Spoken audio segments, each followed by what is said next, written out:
Hi, everybody. I am the woman in his life tonight. Just me. Only one. Yeah. Only one today.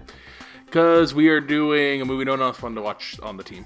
And that is Bullet Train. Bullet Train is in theaters now. It's an action movie directed by David Leitch, one half of the guys who made the original John Wick. He's also made Deadpool 2, Atomic Blonde, Hobbs and Shaw, and this. So, and then the writer's a new guy. I had to look up who the writer was after this because I was curious, and he has not done much. He was a co-producer on Lights Out in 2016, which is a very good horror movie. Okay. He did Fear Street Part 2, which is a trilogy of movies on Netflix I have not watched. This, and then he's got one coming out called Last Voyage of the Demeter, and that's directed by Andre Overdahl, who I'm a big fan of. So I'm hoping that'll be good. But so everybody's got like thriller, scary stuff on there.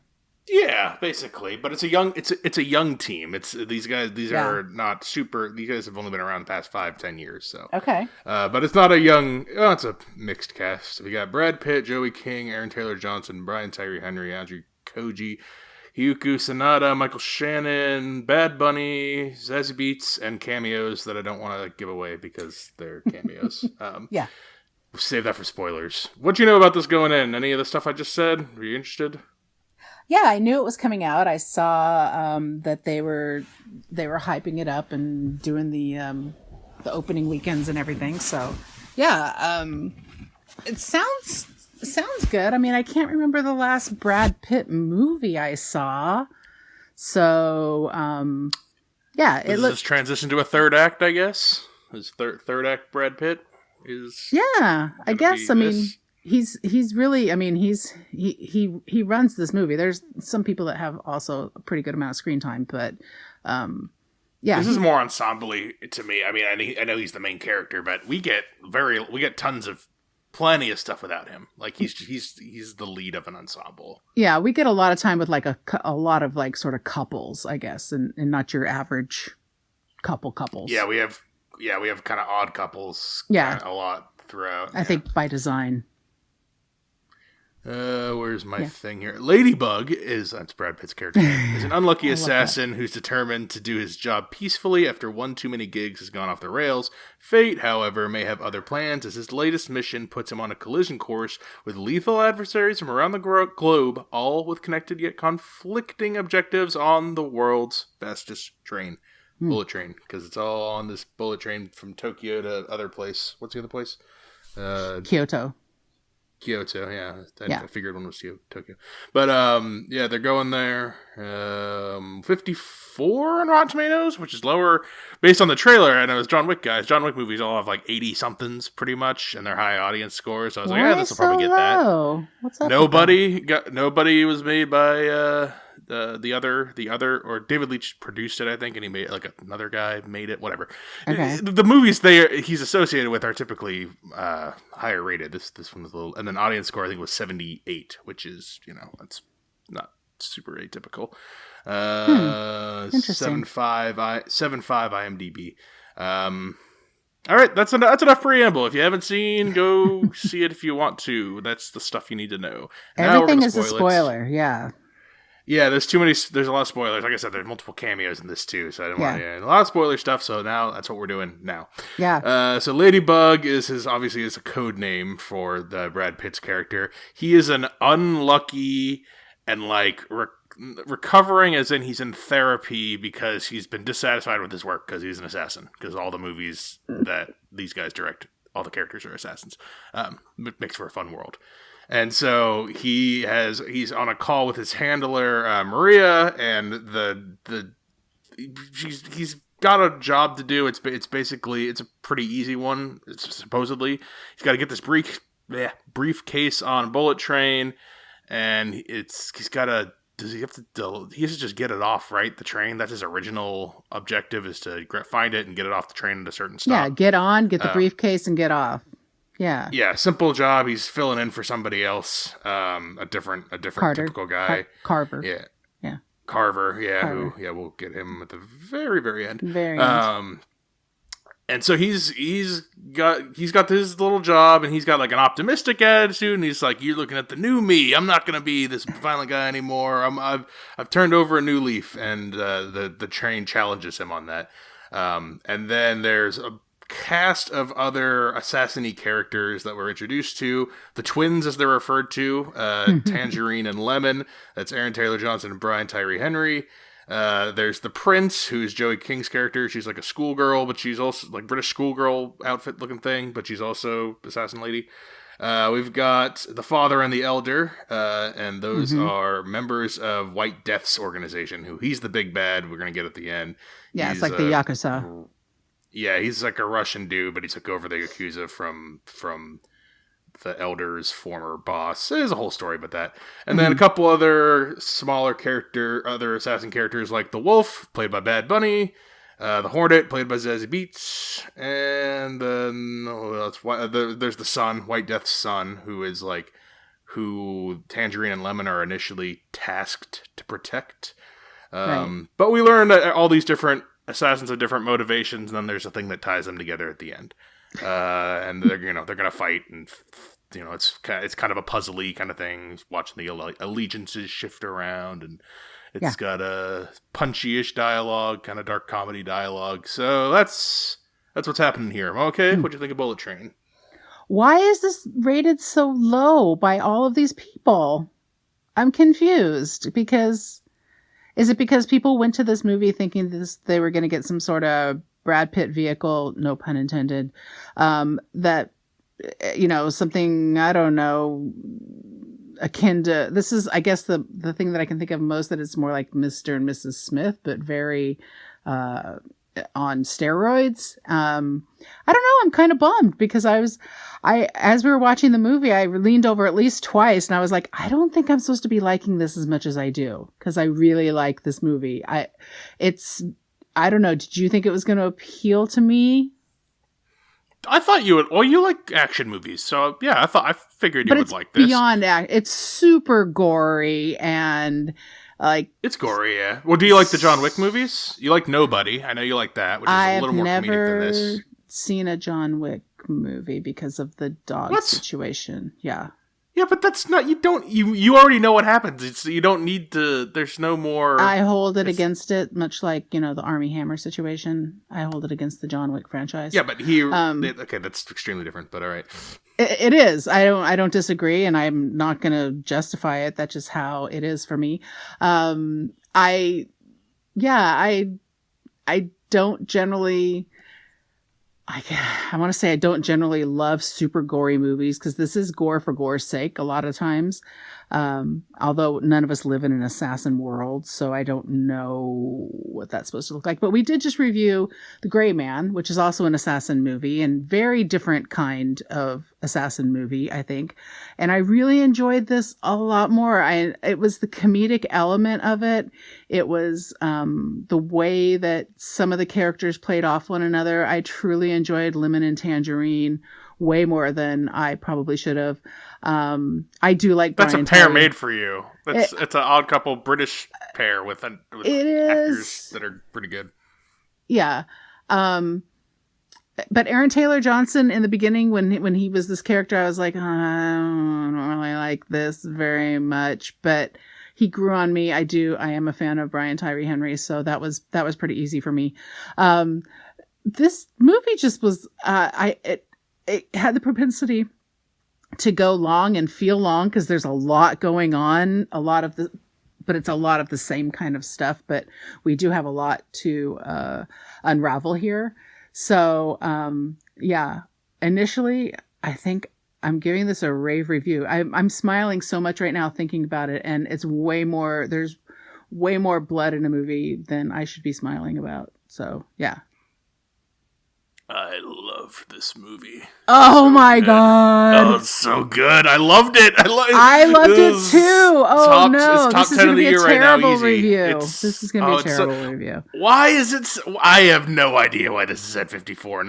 Or 78 audience also seems too low. It seems way too low. That's why I'm saying there's got to be this. This is a 90 across the board. This is really good. There's a couple of logic leaps you have to make but like that's Yes. because it's Assassin World. Like you make those same leaps in John Wick World, so it's not Okay. super different from like that as far as like. But John Wick Oh, is way better reviews than this, right?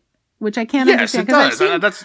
I've seen pieces of it. I've seen, scenes. I want to say I've seen like 5 or 10 minute scenes from that, and that's I just enjoyed not... this more than all 3 John Wick movies. I like this more than all the John Wick movies. I like this more than Nobody. I like this more. What are the movies? Which Nobody was good. Yeah, I like Nobody, but I like this more. I like this more than anything that these couple of people have. That's why I was looking up the writer after. I'm like, this guy's never, he hasn't written anything I've seen. Like the writing is what really sells it for me. I love it is. all the screenplay choices. Deadpool kind of is the only thing that comes close to this as far as like the humor plus the gore. But this is even better than that, I think. Oh yeah, I like this more than both Deadpools. I like this more than everything in this ER. It's and I was watching it. It's very Tarantino. What's the other guy? Guy Ritchie style ripoff. There's been a million of those. Yeah, but it's better than that. It's better than all. It's the best of those knockoffs that I've seen. At what are the famous ones? There's like Lucky Number Slevin. There's the Sushi Girl. Bad Times El Royale, all those kind of ones where they have a large ensemble cast and it's leaning on dark comedy, snappy dialogue, and then some fighting. And this is just so much better than all those. It really is. It's top tier. I don't know why this is getting. I like everybody. I love the themes. I love the themes. It's written so tightly. It's not laugh out loud funny, but I am like. It's got that. It's that like consistent smile, chuckle throughout. Not laugh out loud funny though, because I didn't really laugh out loud a whole lot. Can I tell you? Tell me what you think. What I thought was the best running joke through the whole thing, and what I laughed out loud. Thomas Tank Engine. Oh my God, Thomas the Tank Engine. I mean, Brian Tyree Henry walking around with a sheet of Thomas the Tank Engine stickers and describing all of the people he's meeting as Thomas characters was the best. And I want to do that for me. That's just fine. Like that could have worked even better, I think. But if that was even better, it would be even better in my head. That's not even like my favorite bits of the. Well, I mean, I do like it's super inside baseball because at one point there, the Tangerine Lemon at the very beginning when they're talking about the Thomas Tank Engine thing, Aaron Taylor Johnson slips into a Ringo Starr because he was the narrator, but he slips into that voice for a little bit, and that's totally inside because like if you hadn't watched Thomas Tank Engine, you wouldn't know Ringo Starr was the narrator of Thomas Tank Engine. So right.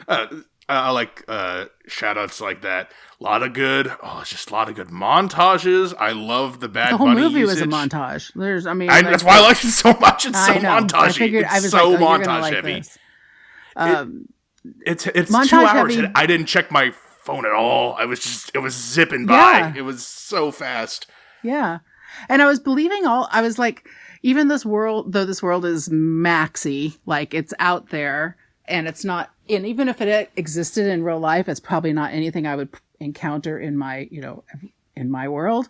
What the heck? It was just like, there was only one kind of thing that they explained away at the end that I didn't really like. It was about how all of a sudden there was a bullet train full of regular people and then it just kept dwindling down to becoming a bullet train full of assassins.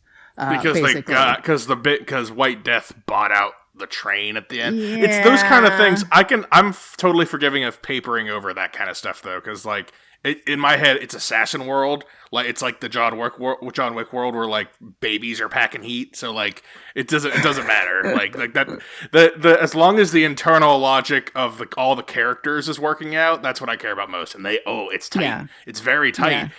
Yeah. Some of my favorite writing pieces. So the big overarching thing for Ladybug is he's unlucky, right? But yes. The beginning, even the beginning, the setup, it all comes back. It's so good. When he loses his key to the. Well, he loses the key at the beginning. The very beginning is Andrew Koji's character, the father, is in the room with his son who got pushed off a roof, and there's a TV right, playing. I forgot all about it shows that. It shows two TV things. One is that little anime creature thing, and the second is the boomslang, the snake that escapes. Then we go to the kid in the bed, and then the elder dad comes in and does like the smallest little seed of dialogue planting, and then we are introduced to Brad Pitt, and then there's how was it phrased? I was trying to remember exactly how the phrase. It was something like, "You're unlucky now to prevent the catastrophe that was coming if you weren't this unlucky," like something like that. Like right, the reason you don't know it's. Yeah, the reason you're so unlucky now is because if you weren't this unlucky, you would have no idea what's coming for you. Like, something even worse for that. Like, if you are, I'm unlucky now to prevent something worse from happening. And at the end of that explanation is when he steps in the puddle and he's like, oh man, and then a car comes whizzing by and it would have smashed into him. Like, perfect, I get it. He's unlucky, and unlucky things will happen to him frequently, but it's all in service of something larger. Then we meet the good luck character too, and then the good luck character is Joey King's character, the prince, and she has small things that Brad Pitt does. And it's bad luck for Brad Pitt, and it's good luck, and it ends up being good luck for her. And there's so many examples, from the water bottle, sleeping powder, to the at one point, him and Aaron Taylor Johnson are in a scuffle, and Aaron Taylor Johnson's character gets shot, and he's trying to warn Brad Pitt of Joey King's character not to trust her. And at the same time, it's good luck for her because she was just about to get found out. Bad luck for him because she was just about to get found out. Same, like, it's right by him. I love all that kind of stuff. Yeah, yeah. The writing of the kills, the White Death kills you with your own weapon, I think is his thing. And the people who die in this movie get killed by their own weapon, and they all get killed by their own weapon, and they do not draw any attention to it. I've noticed it after maybe. Not Zazie Beetz one. What was before that? Maybe it was when I thought Brian Tyree Henry died, but he didn't. Oh, the wolf was early, or was it? The wolf was early, but the wolf, the wolf's his own knife. Aaron Taylor Johnson's his own gun. Brian Tyree Henry gets his own gun, but he doesn't die. He comes back for third act. I was so surprised about that. So that was good. I was glad. I was like, I'm glad we're not done with him. What? I knew the scene, and I knew the scene too when they say their goodbye to each other. They kind of part ways, the twins, and it's played for like movie language. You know, it's their last scene together as like both being alive, and then they both get goodbyes to each other because he thinks the one thinks the other is dead, and then he isn't dead, and the other one really they each get a goodbye scene for their twin. Yeah. Right, and yet like the killed with your own weapon. Oh, there's more. I'm not even thinking. Those are the ones that like jumped out. I'm like, oh, I love it. I love the tightness. I love and then it's good luck, bad luck, and then the elder comes in at the end with like a little fate speech. And I like the whole messages like it's like an old proverb or something. Where like something goes well and they're like, oh, it's good luck, and then the guy says maybe, and then because of that something bad happens, like, oh, that was bad luck, and he goes maybe, and then a good thing happens because of that, and it keeps doing that forever, and the answer is like, you don't know if something's good or bad luck now. It might be good like right this second, or it might be bad right this second, but you don't know what it's preventing or so I like that piece. Yeah, it's like butterfly wings, it's that whole thing about what's happening. You don't know, just because something in front of you looks like it's happening and things are going well, this could be the beginning of the downfall of something. And just because something's bad, like getting your pant wet and you don't get hit by a car, how great is that? So, yeah. I thought Brad Pitt was really extraordinary in this. Like, I think it's a hard character to pull off because he's there and he's trying to, become all zen with himself and also come to terms with the fact that he's really unlucky. And he doesn't look at himself as being an assassin as being like a bad thing. It's just it's just who he is. It's just his job. There's no malice intended. It's so strange. It's the weirdest feeling because I really, truly believe that there's no malice intended in the fact that he is an assassin as a profession. But that's what I like about, and that's all of these guys. I don't even know who you would consider in this group, but like David Leitch, Chad Stahelski, all those guys. The assassin is treated as another job, like it's just a job, and that's why like when Aaron Taylor Johnson and Brad Pitt have their long elongated fight and they're almost flying out of the train, and then he's like, I probably should take. He's about to stab Brad Pitt. He's like, take that call. He's like, yeah, you're right. I probably should. And then he does, and it's a good thing he did too, because he got a message upon high, and then they have to do their little fake skit in front of White Death's people, and then Brad Pitt does does the combination lock thing, and all the shit falls out because he's unlucky. I just love the writing. I want to see this again. I love the writing. I want to catch everything. It's so that's why I had to look at the writer. Oh, I can't wait for whatever that other movie is he's doing with Andre Overdahl, because that'll be great. I agree too, and I think it's really hard to do. This movie almost 100% takes place on this bullet train. I mean, there's a couple stations and things like that, and we talked. There's a lot of flashbacky stuff, like there's flashbacks to a wedding, flashbacks to a lot of the Yakuza stuff is flashback. Yakuza stuff, and the boy, the whole thing seems so unlikely to happen, and unlikely to set this whole series of events in motion, but it, the girl, Prince pushes this boy off the roof, and somehow it sets all of this into motion, and you don't really question all the things that have to happen in order for that to happen. It makes enough sense with the movie's internal logic and the characters, what they're doing, it is not constant, but like there's so much exposition coming off, but it's mostly in montage form, which I've always said no better exposition, understand a character's full-fleshed thing than a montage. And look, perfect, like Bad Bunny's montage. He's the what is this character's name? The Wolf. You see his whole, like, we get our introduction to Ladybug and Tangerine Lemon, because they're like kind of the principal main people we're gonna follow. Then we cut to the Wolf's whole background. He's like a low level guy, and he saves the boss's ass a few times. He meets a girl, and he's like rising through the ranks. And then the wedding day, everyone gets poisoned, and now he's out for revenge. You get that in just a super fun, quick flashbacky thing. He has a good solid fight, and Brad Pitt's confused because he doesn't even know who he is, and that adds to the mystery of like what's actually going on. And then he dies so quick and unexpectedly. Like I didn't think, like I was like, oh, he's gone already. He was in what they set him up. And then they knock him down. And then they just take him out. Yep. Yeah, and like he's still part of the story because his pieces are part of other things. And then we find out about the other assassins, like Hornet, who comes in later, who's really responsible.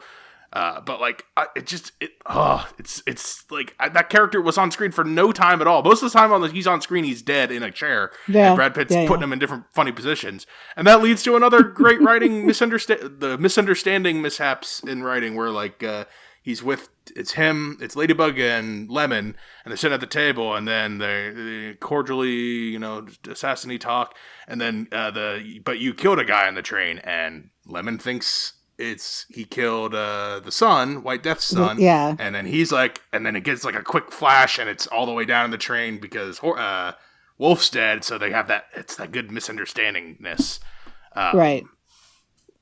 Right. It's so well built. I do not understand why this is at a 54%.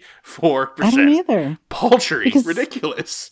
Because it's well built, but also is it well staffed? I mean, after I bought into Aaron Taylor Johnson, I was like, I'm good with pretty much all of these characters. And then I figured out about halfway through the movie, because I'm like, we haven't seen Michael Shannon yet. And so I figured out who he was he's going to be White Death. Yeah. And I was like, I sat there thinking, oh my God, I cannot wait to see him when he comes out, and all of that is fine and everything. And it's just sort of, it's a little anticlimactic because I think I kind of built it up in my brain a little bit. But because he's just kind of doing an accent thing, and it's fine. Like it's not a killer. It's still solid. It's not quite what led up to it, but But it's, it's important. It's very important for the story because that's what leads, the girl Prince, who's now we find out is his daughter. And did you see that coming? It didn't rock me when it was revealed, but I didn't see it coming. Yeah, I felt it at some point. I don't know.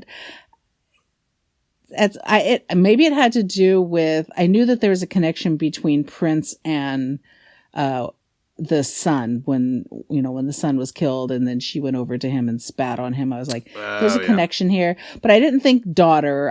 But I did know that that at that point there was a connection. Maybe, I don't know, something.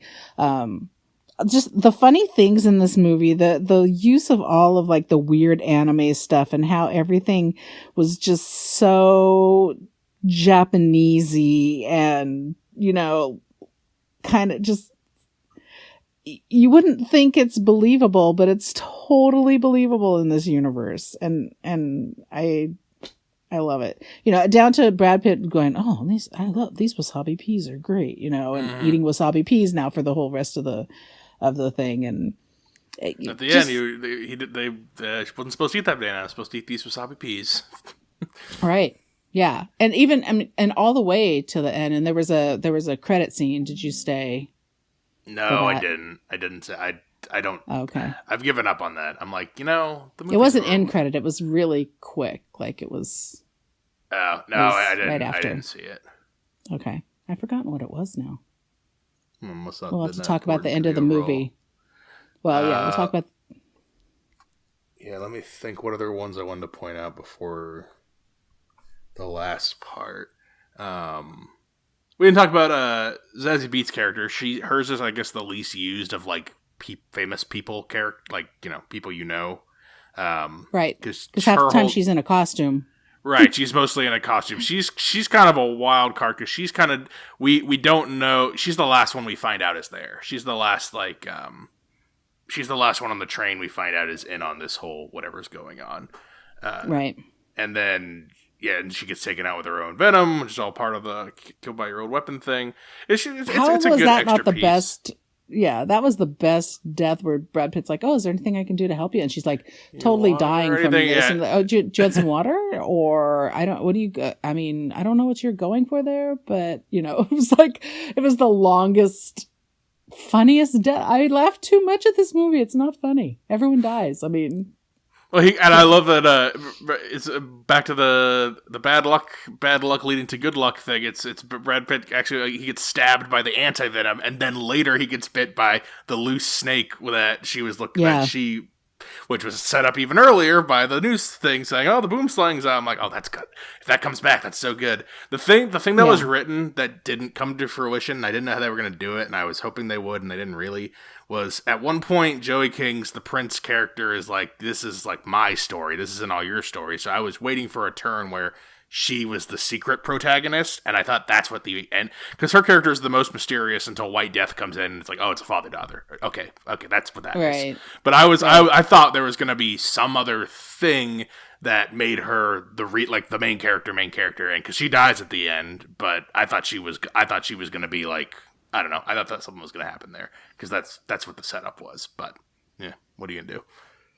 Yeah, I mean, the setup was to bring him in too, the Michael Shannon character. So yeah, just to give him a little more tie-in to everybody, because otherwise he's just evil figure at the end. He has a connection to, I guess, the elder Hiroki Sanada's character, but right. From when he took over and he ultimately dies because of her, right? Because he shoots and the beads, that the thing that she put on the gun, triggers it back at him. Yeah. I was waiting for that to happen the whole movie, honestly. I was like, oh, well, she's going to get killed by her gun because everybody gets killed by their own weapon. And so I was waiting for that to happen. And when it didn't, I was like, this is weird. And then, oh, he's going to get killed by her. Like, she ultimately kills her father. Yeah, she kills him like she said she would because he shoots himself because of the gun. Yeah, the rigged gun. And then not only does he shoot himself, he blows half his head off. So, it's a nice slice taken out. And then she is killed not by her own weapon, but by Lemon driving a tangerine truck as revenge. And I'm like, It doesn't. At the end, It doesn't yes. fit the scheme, but it's good enough and funny enough with the tangerine truck where I forgive it because I'm like, that's good enough. I'll take that. Like that's tight enough. And we don't know that it's Lemon driving the tangerine truck until later. Until the very, very end, yeah. Until the very, very end, yeah. Maybe is that the post credit scene you were talking about? Because that did happen. That's the post. I think that's the post credit scene. Okay, I did see that because that happens after maybe the director's name come up. Like not the actors' names don't even come up yet. They might have done the director, writer, producers, and that's it.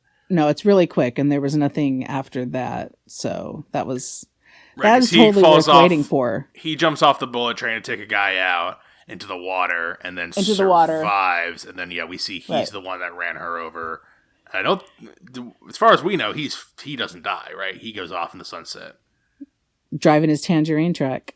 As far as we know, at the end, the survivors end up being Ladybug, Lemon, and then the father and the elder both somehow survive. I don't know. They got fucked up. I know because they got wrecked. I mean, there was some stellar. We didn't really talk about this too much, but there were some stellar fight scenes in this. And a lot not of as it, much is big fighting as I was expecting, and maybe that's what people are upset about because like the John Wick movies keep comparing it to that because that's how they advertised it. This is a director, producer, John Wick, whatever. Those movies are constant fighting, and then they like so much. This is not a ton of fighting for what I thought it was going to be. It is the one thing I thought that there was less of than I was expecting. It's much talkier, which I prefer. Yeah, and I don't know. I mean, I feel like the John Wick things are pretty straightforward, where this was a very complex story. Like there was a lot that had to, there was a lot of story that had to get told in a fairly short amount of time, and everybody had, a piece to it, and related sometime to more than one piece to it. So, that's why this is more Tarantino, Guy Ritchie to me, but like one of the knockoff ones, like Bad Times at El Royale, and like Lucky Number 11's always the first one I think of because that movie is the perfect. Like, I'm a 20-year-old dude who just watched all of Tarantino stuff, and I'm gonna make a movie. It's so unbelievable. It's so bad. I hate that movie. It's so like. It's like a rival gang, and Ben Kingsley's sitting in like a big castle with and he's doing this like Yiddish accent, and what's his Bruce Willis is sitting with a hat in a room at one point, and that like keeps going. I hate it. It's it's trying so hard to be like Pulp Fiction, and it's just not even close. And then Bad Times I like, but it's that same kind of thing. And this feels like those, but working. Like this feels like those, but like, and it doesn't. It's distinct enough where it doesn't feel like Tarantino or Guy Ritchie knockoff, even though it does, but it feels like it's that style without feeling like cheap and bad college student movie. The problem for me with Tarantino and Guy Ritchie, not quite as much, but in the same realm, I guess, is that there's too much dead space. Like when he's I like the pace of this. This is a quick paced movie. I had trouble finding where to go to pee. I was afraid I was going to miss something. You were going to miss something. There's I can't miss 45 seconds of this. I really can't. I will miss something. It's integral. And when you're watching a Tarantino movie, I don't get that sense of urgency. He lets things breathe a little, which that's fine and everything, but I think that detracts from, that makes it too much of, it puts it in the real world where you're talking about this being an assassin world, a very different world. And that's why I think I can enjoy this, because it does feel like that to me. It feels like, it feels like the worst Saturday morning cartoon you could ever put on for kids. It's like, it's just so quick and fun and funny, and you're not expecting a lot of things. They don't, he doesn't transmit a lot of things that you're going to see. And sometimes it's hard to be surprised in a movie like this because they're all just bad guys, right? I mean, name a non-bad guy in this movie. No, they're all bad guys, and like that's That I would say that also puts it in line with Tarantino and Guy Ritchie movies. Those are most of their movies are about criminals and outlaws and anti-heroes and, or what's. But they live in my world, and I don't want that. Like, that's not a world that I want to go see. Kill Bill world's not your world. I mean, I guess Pulp Fiction world kind of is, but like Django Unchained, Hateful Eight are old-timey western-y movies. Kill Bills are set up in a not real universe. But they're still in a real... Oh, Kill Bill, maybe not as much. But the other ones are still really steeped in reality. This doesn't feel like reality for me. This feels like... This feels sort of like Snowpiercer-y in that it's in this one little world that's happening that as long as I buy into this world, I'm okay. And and it's okay for this world to be super hyper... aggressive and bloody and because it is this world that doesn't exist in my world, and it's hilarious, and the story is great, and the writing is good, and the delivery is fantastic, and Brad Pitt in a bucket hat being an assassin, and he's the clumsiest. Not only is he unlucky, I think he's just clumsy, and he's really pitch perfect in this. This is I know, if this is his third act beginning, I'm like, love it, good. This is great direction for you. I know. How's and then we get 58? At the end, you look at that guy, you're like, you're 58.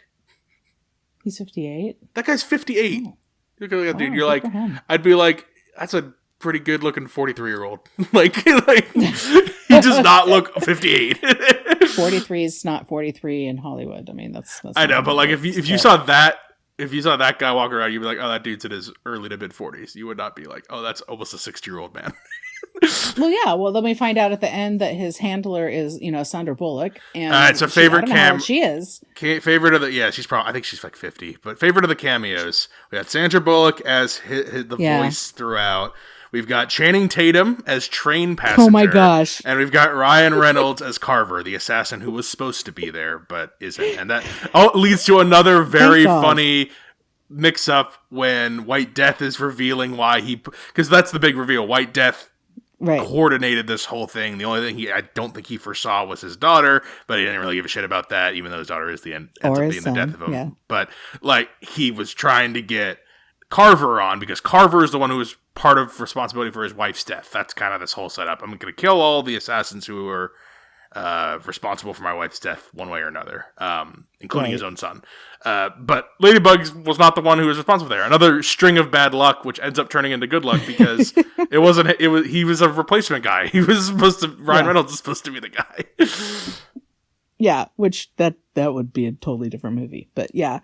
That was a good thing. And I love how Brad Pitt's like, oh no, dude, I'm not Carver. So, like, you don't kill me. Good. Like, yeah, we're solid. I wasn't the one who did this, and then we see sort of, as a side view that, oh, look, it's Ryan. Of course it's Ryan Reynolds. We see like the flashback, the helmet comes off of the driver of the car or whatever, and it's Ryan Reynolds, and he's doing like that's all we see too. It's just that I'm pretty sure it's that one scene of him. We don't hear him talk at any point or do any other interactions. It's just that. I'm like, it's pretty good. And if you don't know it's coming, which I knew there were cameos in. At us. Yeah, I knew there were cameos coming in this, so I tried not to look anything up because I was like, I want to be as surprised as possible. Channing Tatum pops up in a lot of cameos now. He's like the young Matt Damon, just showing up and stuff for a scene.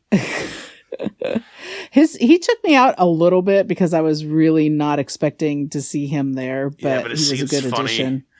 Yeah, his scene is really funny. If his scene wasn't funny, it would be bad, but like, that's pretty good. No, it's really funny, and it's funny because it's Channing Tatum. That's a big part of why it's funny. And there's this briefcase involved. That's what's part of the whole thing. And there's this point where these two guys are debating about whether they should, and they work for the bad guy, and they're like, I don't feel like we should open up this briefcase because you know what happens when you open up a briefcase? There's always a bomb inside, and then the two guys that are close always get killed. And the guy's like, we got to open up the briefcase. I felt like those two guys were somebody. Do you know if they were? Because they weren't credited either. The two guys that were opening they were opening the suitcase at the train station, and they were like, I don't want to open this, man, because, I don't see them credited on what I'm looking at right now. So I don't know if they're... I don't see them credited, but Channing Tatum didn't get credited. Neither did Ryan Reynolds. No, but like I'm looking I have a pretty decent list here. I don't see them sticking okay. out.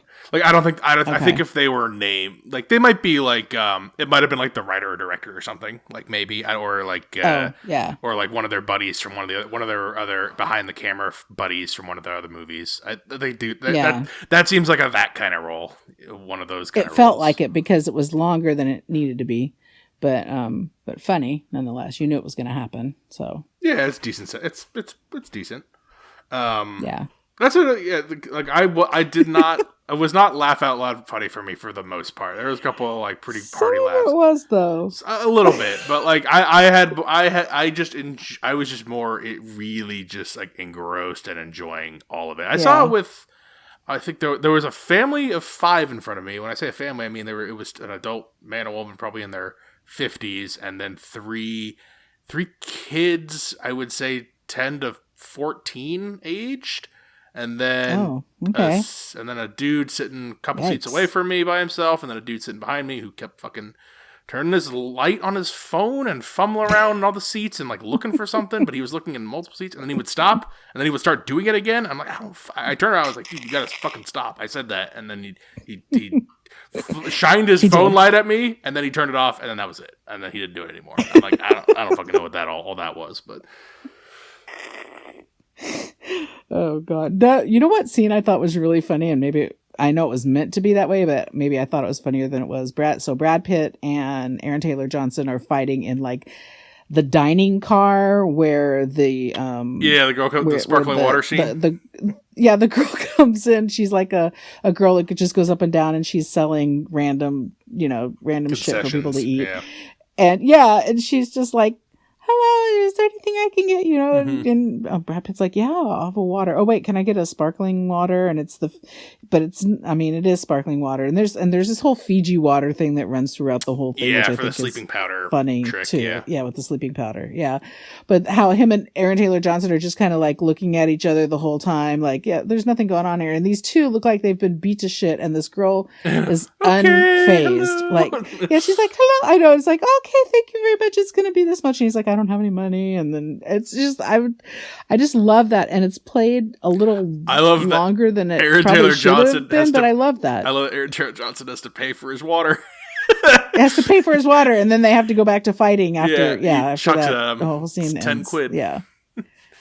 Aaron Taylor Johnson, who has been in so many things, and I think he's pretty chameleon-like. I don't think he is a type. Like, I think he kind of I think he molds into roles pretty well. I don't think I appreciated how good he actually is until I saw him in this. I'm like, I think I get it. Like, I think he's like actually a really good like actor, like getting into like him as a person. I have no idea what that guy's like, because then there's people who are in movies and they're them. Morgan Freeman is Morgan Freeman, and like it's obvious.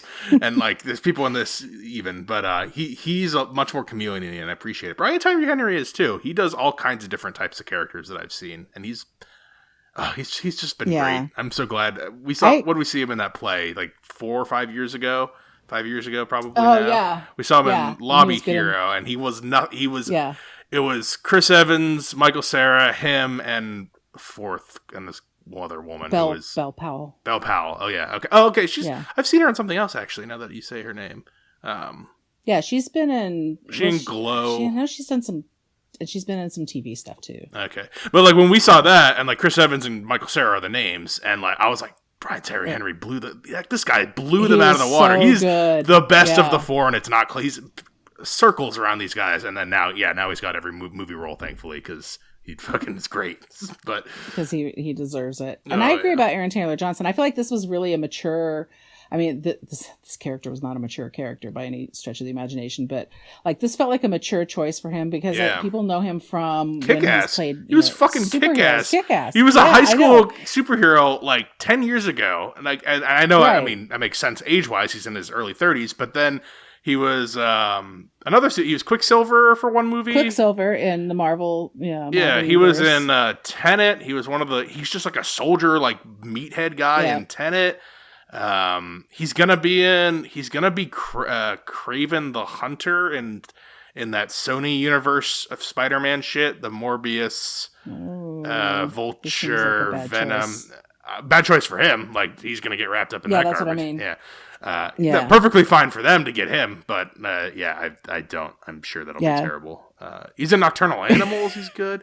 He is. Yeah. He is just excellent. Yeah, I think so too. Underrated. I did not appreciate. I was wrong. I thought he was a kind of a bum because I thought he was kind of stiff and kick-ass, but I was wrong. Well, he was also a virtual child in that movie, so... You know who else is really mature is his wife. His wife is, I think, 25 years older than him or something like that. Good for her. They met on a movie she was directing, and he was 18, and she's like, 40-something. And then, she was 40. Yeah, then they got married right after that. And they're still together, so good for them. Kids. Yeah, they had a couple kids, and they took each other's names. Yeah, that's why he's Aaron Taylor Johnson, not Aaron Johnson, because the woman, she's directed a few things. What's her name? Sam Taylor Wood. Sam, yeah. Yeah, she directed... What did she direct? She's made something I've seen. She writes like a lot of TV... Oh, she did Million Little Pieces, which I didn't watch, but that also has... that's also Aaron Taylor Johnson. Oh, she did 50 Shades of Grey. Okay. All right, well, that makes a little more sense why I don't watch her stuff. We're getting off topic now. Anything else on this movie? I was blown away. No, Expectations I was too. destroyed. I was... It was hard for me because, like, the last two movies I've seen in the theater have both been these, spy assassin movies, and which is right up my alley. I like that kind of stuff. I don't like blood and gore. I at all like overdone. I like it when it's appropriate. I don't like it overdone.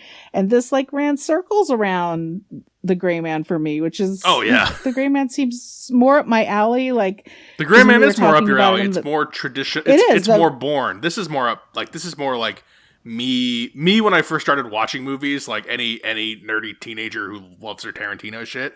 Like this is way more of that kind of thing. But it's. I know, but it's so fun. It's the funnest ride, and I have to give all the props. Honestly, if Brad Pitt couldn't pull off this role, it wouldn't have been the same for me. And I'm not, I like him. He's fine. It's not, I don't have a thing about him, but he was just so good at being this unlucky, clumsy Inspector Clouseau kind of, guy, but really like, no, guys, I'm telling you, therapy is the way to go. And, you don't have to be this angry assassin. You can do this. And I think that the movie really hinged on that for me. I think everything else would have been fine otherwise, but he really shone through, and then it made everybody else be that much brighter. I like to. I think it's during the elder speech, right before the climax. He's the Ladybug name, because Ladybug, good luck, try to turn your luck around. That's why Sandra Bullock gives him that name in the beginning. And then the guy's like, like Ladybug, they're not lucky. They absorb the bad luck. That's what their little black spots are. I'm like, oh, that's perfect. Brad Pitt has all the bad luck, so the right things will happen. Like that's kind of what he's saying, because it's the whole. Yeah, I love that. His framing is bad luck to prevent worse luck, and then Joey King's character is somehow good luck things happen to me, and then Elder comes in and drops the fate thing, like, oh no, it's not good luck, bad luck, it's just fate, and it just is, and it's a little like whooshy, up in the air kind of mysticalism, but it works because of all the tight writing. It's just this writer, I gotta go watch this fucking stupid Fear Street 2 or whatever the hell he wrote, because I gotta see if I'm not gonna have to do that. Zach Olkowitz, Zach Olkowitz, what if that's how you say it, dude? You're okay. That dude has got it. I'm so excited for more. All right, Bullet Train, you recommending it? Well, let's get more. I guess. Yes, go see this movie. And I'm on the fence. I don't know that anyone's going to enjoy it as much as you and I did. I didn't know you. I didn't think you would enjoy it as much as I did. I really loved it. Oh my god, I loved it so much. It was so adorably gross. Depending on our top fives at the end of the year and like how crossover works out, this it's been so strong though. Like I said, top 10 at the beginning, because this year has just been I've loved this year's movies, and we're not even in Oscar season. We're in fucking August. There's so much more good shit coming. I mean, but Oscar season can be a letdown too. So, Nicole and I guess last time decided we're going to keep doing Idris Elba movies. I think he's got a new one coming out. That's another trailer I saw, Beast, where Idris Elba fights a tiger or a lion. He's in a village in the jungle in the African plains. I don't know what he's doing, but that looks interesting. Concerned about his choices sometimes. Yeah, but he's so good. That's another guy. I don't understand why. He is good. I don't know why he hasn't found. I don't know why he hasn't gotten his Oscar performance yet. I thought Molly's Game he should have got nominated for supporting actor, but he did not because stupid Academy. But because Molly's Game, so good. Yeah. Host pick, whatever. Films with the Women in My Life on Facebook. Reach out to me on Instagram. I'm Brennan_podhost. Email the show, filmswiththewomen@gmail.com. That's it. Thank you for being on for Bullet Train. Okay. I haven't talked about a movie I love since Everything Everywhere, so it's, everything else has been kind of hit and miss. A lot of 3-star movies, I hate talking about those, but this is great. This is good. Till next time. This is Brennan signing off saying thanks for listening and enjoy your movies. Thanks for listening to Films with the Women in My Life. If you enjoyed being a listener in our life, please rate and subscribe on Apple Podcasts or on your favorite podcast app. Keep up with the latest from the show on Instagram at Brennan_podhost, on Facebook at Films with the Women in My Life, and on Twitter at FilmsWomenPod. Finally, you can email the show with questions and suggestions at filmswiththewomen@gmail.com. Original music for the show was created by Ian Burke and Chris Iwanek. Original artwork created by Nicole D'Alessio. This show is produced by Brennan Snyder. Thank you again for listening and enjoy your movies.